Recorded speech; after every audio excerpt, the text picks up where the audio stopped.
Namaste everyone. This is MSc third semester physical chemistry class, and topic is photochemistry introduction. Photochemistry is the underlying mechanism for all the photobiology. When a molecule absorbs a photon of light, its electronic structure changes and it reacts differently with other molecules.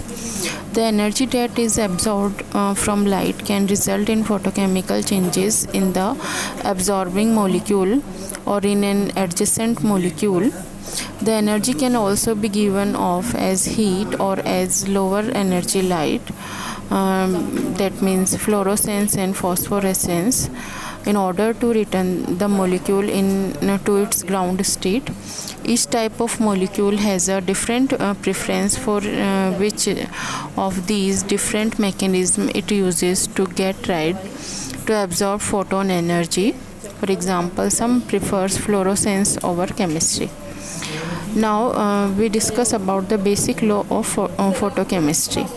The first law of photochemistry states that light must be absorbed for photochemistry to occur. This is a simple concept, but it is the basic for performing photochemical and photobiological experiments correctly.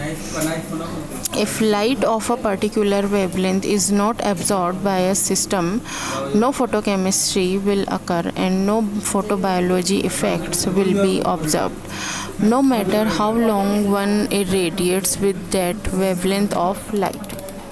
The second law of photochemistry states that for each photon of light absorbed by a chemical system, only one molecule is activated for a photochemical reaction. This law is true for ordinary light intensities. However, with high-powered lasers, two photon reactions can occur.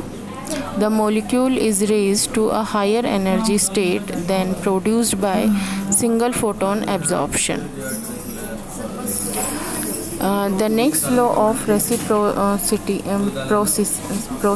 states that photochemical effect is directly proportional to the total energy dose, irrespective of the time required to deliver the dose.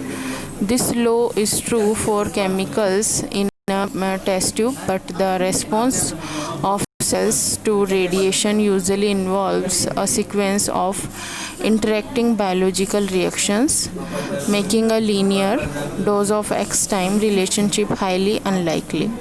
There is no reciprocity when damage is produced, for example DNA damage, but there can be reciprocity over a narrow range of doses of photoreceptors and that trigger a response such as phytochromes. So this is the introduction of photochemistry and different laws of photochemistry. Thank you so much.